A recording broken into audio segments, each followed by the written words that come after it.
자, 주제 14로 들어가기 전에 4단원 전체 내용 한번 읽겠습니다. 자, 대단원 4는 대한민국의 발전 부분이고요. 광복 이후에 우리가 정부를 수립하기 위한 노력부터 대한민국의 발전 과정을 쭉 살펴보는 파트가 되겠습니다. 자, 보통은 한 4문제 정도 출제된다라고 보시면 되고요. 항상 대단원 시작할 때 교육과정의 성취 기준을 살펴봤는데 여기는 무려 8개나 있습니다. 자, 그래서 각 성취 기준별로 뭐 출제된다 이런 건 아니고요. 대략 학습 요소만 살펴보시고 밑에 요 주제별 출제 내용 이렇게 4개 정도로 묶어봤습니다. 자, 크게는 일단 해방 이후, 광복 이후에 우리가 정부 수립을 위해 벌였던 노력들 플러스 6.25 전쟁 여기까지 한 문제가 출제될 수 있고요. 그리고 보통은 통일을 위한 노력에서 하나가 출제가 됩니다. 그리고 나머지 2개가 아무 데서나 나온다 라고 보시면 되는데 주제를 한번 쭉 키워드 살펴보시고 대략 이렇게 보시면 될 것 같아요. 정부 수립 과정에서 한 문제, 그리고 정부 수립 이후에 표면화된 갈등 6.25 전쟁 요거까지 포함해서 한 문제가 나올 수 있고, 쭉 보니까 민주화를 위한 노력, 우리가 과거 이승만 박정희 독재 정권이었거든요. 민주화를 위한 노력, 그래서 대표적인 사례로서 3가지 있죠.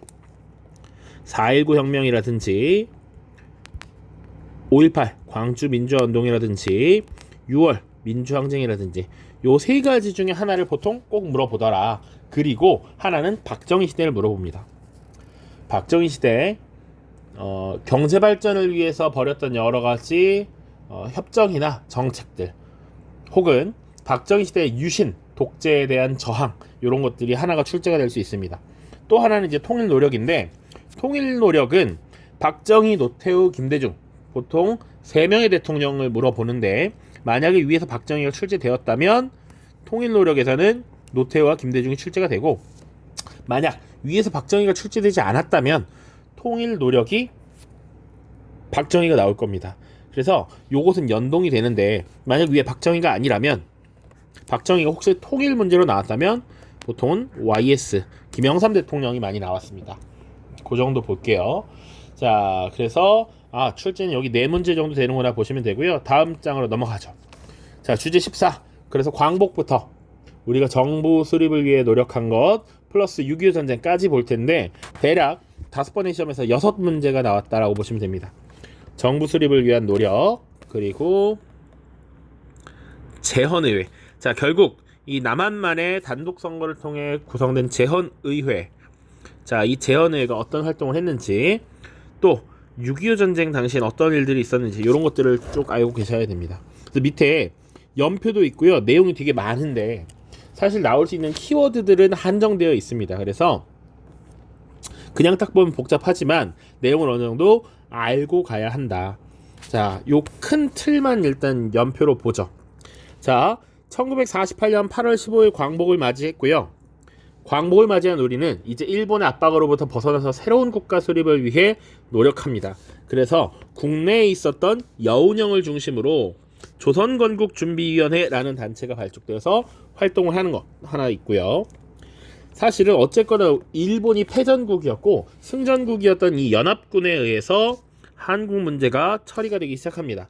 그래서 당시 승전국이었던 러시아, 그러니까 소련, 미국, 영국의 3나라의 외교부 장관이 모여서 논의를 하게 됩니다. 전쟁 이후의 세계를 어떻게 운영할 것인지, 그것을 모스크바 3국 외상회의라고 해요. 이때 한국의 정부 수립 문제가 처음 이제 결정이 됩니다.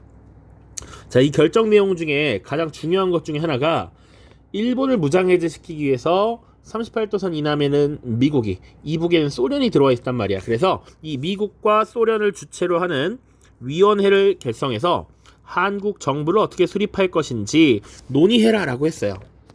그 위원회가 1차 미소공동위원회야. 그런데 자유주의를 대표하던 미국 진영과 공산주의를 대표하는 이 소련 진영이 서로 이익이 달랐다는 거지. 그래서 이 서로의 이익을 맞출 만한 합의점을 찾지 못해서 결렬되었고, 결국 이 정부 수립이 늦어지자 당시 이승만이라고 하는 인물이 정읍지역에서 한 발언, 요것이 문제가 됩니다. 안 되면 공산주의 소련과는 협력할 수 없으니 남한만의 단독 정부라도 수립해야 된다라고 발언했던 거야.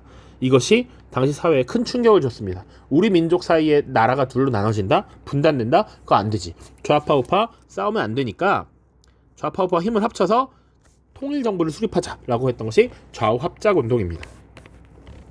자, 이 좌우합작운동이 전개되면서 다시 한국의 통일정부 수립을 압박하게 되고 다시 2차 미소공동연회가 열립니다. 자, 그런데 역시나 사실은 결론을 짓지 못했단 말이야. 그래서 미국이 이 한국 문제를 유엔으로 넘기자라고 정해요. 결정해서 통보해버려요. 자, 그래서 유엔에서는 뭐라고 했느냐? 어려우니까 역시 민주주의 다수결이지 인구 비례에 의한 총선거를 실시해서 국민의 대표를 선출해라. 그리고 그 국민 대표들이 정부의 형태를 결정해라 라고 하는 것이죠. 자, 그래서 이 인구 비례에 따른 총선거를 준비하기 위해 유엔에서 한국 임시위원단을 파견합니다. 자, 그런데 인구 비례에 따른 총선거를 했을 때 남한의 인구가 2천만이었고 북한의 인구가 1,000만 명이었기 때문에 국민의 대표를 뽑아서 정부를 수립시키면 남한을 장악하고 있는 미국에게 유리한 정부가 수립될 가능성이 컸어요. 그래서 소련이 이것을 거부합니다. 북한은 들어오지 마. 니네 의견 못 따라 라고 거부하는 것이죠. 그래서 이거 어떡하지? 라고 하니까 유엔 소총회에서는 그러면 투표가 가능한 지역만에서라도 해라. 선거 그래도 해라. 가능한 지역에서만. 그 말은 어디서만 투표를 하라는 거야? 바로 남한에서만 투표를 해라. 그리고 정부 구성해라 라는 얘기죠.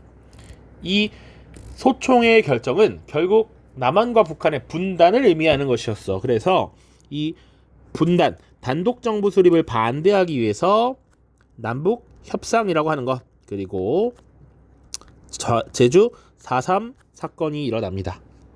제주 4.3 사건이라고 보는 게 맞겠어요. 단독 정부 수립을 반대했던 움직임들이다. 자, 이런 움직임이 성과를 거두지 못합니다. 그래서 결국 남한만의 총선거가 시행되죠. 그 선거가 50 총선거이고요. 자, 이 50 총선거의 결과에 따라 남한 지역에서 국민의 대표가 선출돼서 재헌의회가 구성이 됐지. 자, 이 재헌의회가 헌법을 만들었고요. 그 헌법에 의거해서 대한민국 정부를 수립시키고 이승만이라고 하는 인물을 대통령으로 뽑았죠. 그 과정입니다. 지금 설명 다 했어요. 밑에서 구체적인 거 볼 텐데 키워드 잘 기억하시라. 첫 번째입니다. 해방 직후 1945년 8월 15일이 되겠죠. 자, 8.15 광복 직후에 국토가 분단됩니다. 북쪽에는 소련이, 남쪽에는 미국이 들어오게 되었다. 자, 그런데 국내에서는 나름 새로운 국가를 수립하려던 이 독립운동가들에 의해서 조선 건국준비위원회라는 게 만들어집니다. 주도했던 인물 여운형입니다. 한번 출제가 되었으니까 체크를 해두시고요. 자, 이 여운형은 조선 건국준비위원회를 설치하고 각 지역에 지부를 설치하고 나름 행정, 치안을 담당하는 이런 역할을 수행합니다. 그리고 소련과 미국이 들어왔을 때 그들과 협상을 하기 위해서 조선인민공화국을 선포해. 우리도 이미 한나의 나라야. 어엿한 독립국가이니까 국가 대 국가로 협상을 하자라고 시도했습니다. 물론 미국은 이런 것들을 인정하지 않았다. 자, 미국과 같은 강대국들은 이제 일본이 패망한 것이고 식민지 한국을 어떻게 할 것이냐를 이제 논의하기 시작해. 그 논의를 위해 모스크바에서 세 개 나라의 외교부 장관들이 모이게 되죠. 그것을 모스크바 3국 외상회의라고 하고요. 미국, 영국, 소련의 외상들이 모였습니다. 이때 중요한 세 가지의 결정사항을 정하게 돼. 첫 번째, 한국에 임시정부를 수립한다. 임시민주정부를 수립한다. 두 번째, 지금 한반도를 미국과 소련이 점령을 하고 있으니 그 둘을 중심으로 이제 논의를 하게 된다. 임시정부 수립하는데 미소공동위원회를 개최해서 임시정부를 어떻게 할 것인지 논의해라, 결정해라 라는 것이죠. 그리고 한국이 민주주의 국가를 운영해 본 적이 없기 때문에 최대 5년간 주변의 강대국들이 신탁 통치를 해준다라고 이야기를 한 겁니다. 자, 이 신탁 통치 소식이 전달되자 국내에서는 이 모스크바 3상회의에 대한 지지 입장과 신탁 통치 반대 입장으로 나뉘어서 치열하게 대립하고 좌우 갈등이 심화되었습니다. 자, 그로부터 다음 해 46년, 47년 어떤 일이 벌어졌느냐? 이 모스크바 3상회의에 따라 1차 미소공동위원회가 열렸죠. 미국과 소련이 한국의 민주정부를 어떻게 수립할 것인가를 논의한 거야. 자, 그러나 서로에게 유리한 정부를 수립하려 했다고. 미국은 자본주의 국가를, 소련은 공산주의 국가를 만들고 싶어 했기 때문에 미국과 소련이 대립했고 결국 합의점을 찾지 못했어요. 이 정부 수립 참여단체 범위 이런 거 신경 쓰지 않아도 됩니다. 미국과 소련이 대립해서 결국 결론을 내지 못했다. 그렇게 회의가 지지부진되고 정부 수립이 미뤄지니까 당시 남한의 이승만이라고 하는 인물이 정읍에서 폭탄 발언을 내뱉게 되는 것이죠. 지금 저 소련 놈들과 대화하기 어렵다. 소련 놈들의 입맛에 맞춰서 정부 수립하기 어려우니 공산주의 세력들 배제하고 남한만의 단독 정부를 수립할 것을 결심해야 한다. 뭐 이런 주장을 펼치게 된 것이죠. 어쨌거나 남한에선 명망있고 이름난 지식인이었던 이승만이 이런 발언을 하니까 사회가 충격에 빠지게 됩니다. 자, 이거는 단독 정부 수립하자는 거니까 이거 안 돼. 좌우가 대립하니까 이거 정부 수립하기 어렵다. 그러니까 단독 정부 수립하자. 이런 주장이 나오니까 이거에 논란, 좌우 세력들이 일부 온건한 세력들이 좌우 합작운동이라는 걸 벌입니다. 단독 정부 수립은 안 돼. 우리가 힘을 합쳐서 통일 정부를 만들어야 돼. 라고 주장을 했던 것이죠. 온건한 좌파였던 여운형과 온건한 우파였던 김규식의 주도로 좌우합작운동이 약 1년여간 이어집니다. 자, 그리고 이 좌우합작운동을 벌인 이 세력들은 야, 미소공동위원회 다시 빨리 열어서 결정해. 통일정부 만들게끔 도와줘. 라고 한 것이죠. 그래서 2차 미소공동위원회가 열리는데 결국 다시 결렬되었고 이 미국이 한국 문제를 유엔으로 넘기게 됩니다. 자, 그래서 48년 이제 미국에서 뭘 결정했느냐? 이 중간에 하나 빠졌는데 유엔 총회에서는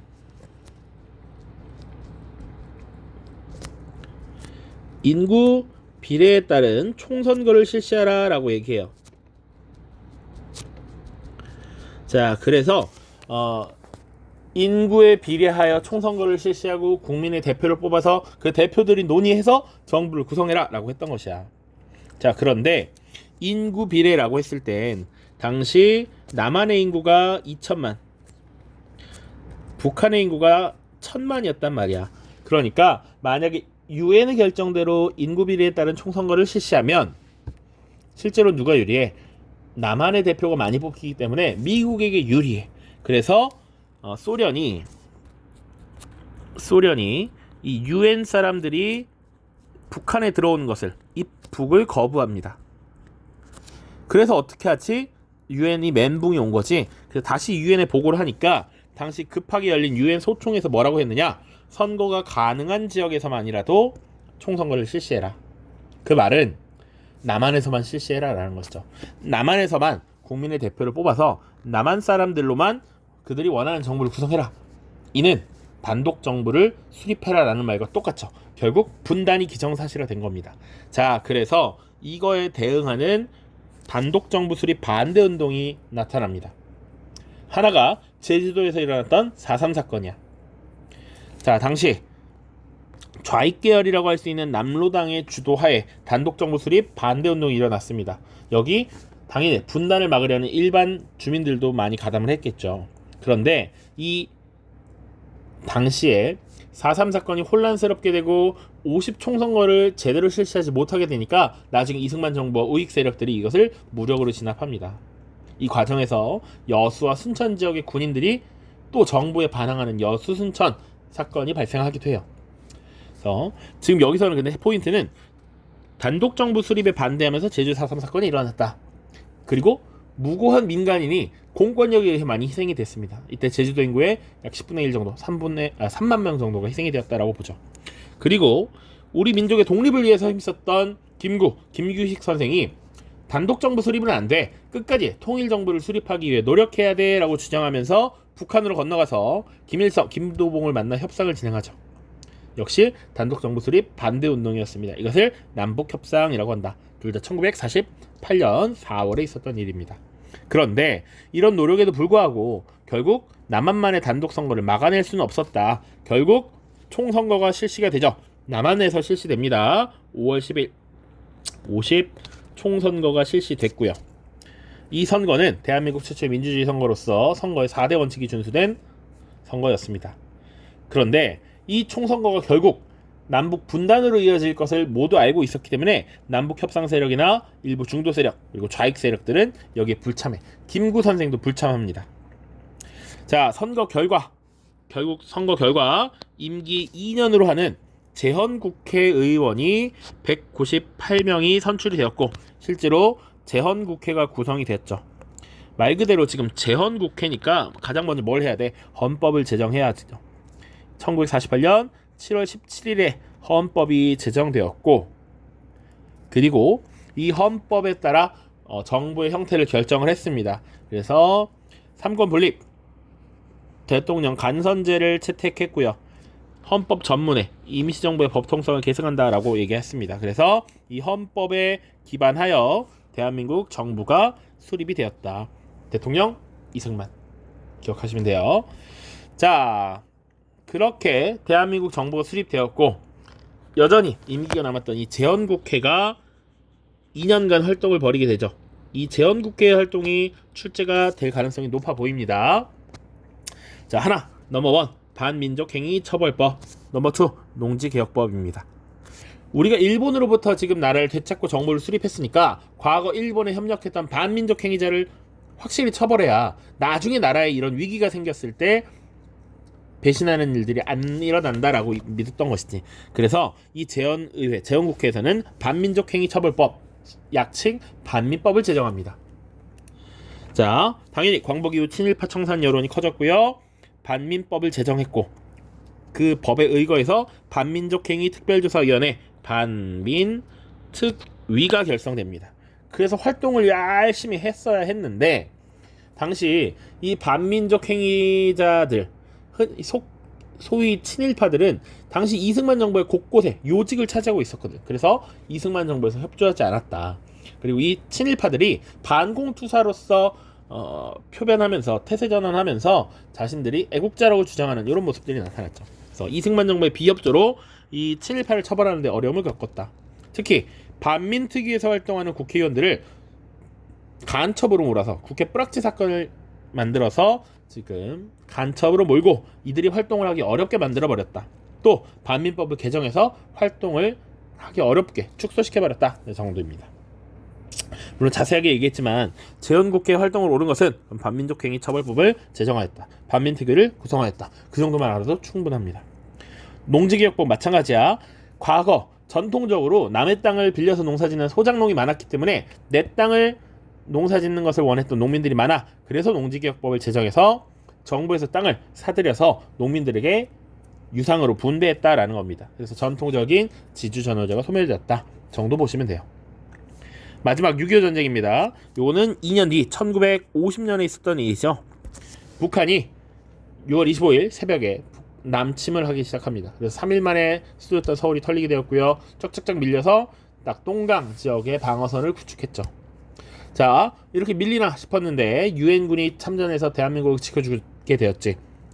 이 전세를 뒤집기 위해서 인천 상륙작전이 전개됩니다. 요게 하나 출제가 됐습니다. 최근 서울을 수복하고 압록강 지역까지 진출을 하기 시작했어. 그래서 우리 손으로 유엔군의 힘으로 통일을 이루나 했는데 중국군, 중공군이 참전하면서 다시 쭉 후퇴하게 되죠. 그게 일사 후퇴입니다.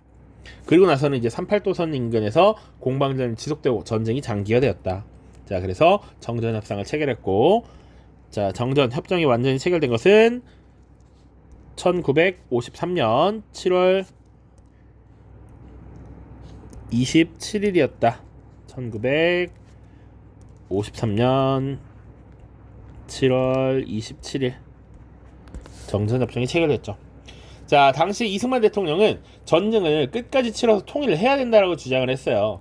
그래서 전쟁을 멈추려거든 우리의 안전을 확실하게 보장해라 라고 주장했고, 그래서 전쟁이 끝나고 난 뒤에 한미 상호방위조약이라는 것을 체결하고 우리나라에 미군이 주둔하게 되죠. 그 정도 보시면 되겠습니다. 거의 20분이 다 됐네요.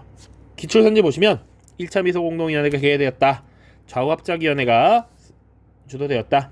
그리고 50총선거 실시, 재헌국회에 구성됐다. 반민특위 얘기입니다. 반민족행위 처벌법을 제정했다. 혹은 인천 상륙작전이 전개되었다. 이런 것들이 출제가 되었습니다. 그래서 내용 정리해 보시고요. 다음 영상에서 문제풀이로 만나겠습니다. 고생했습니다. 안녕.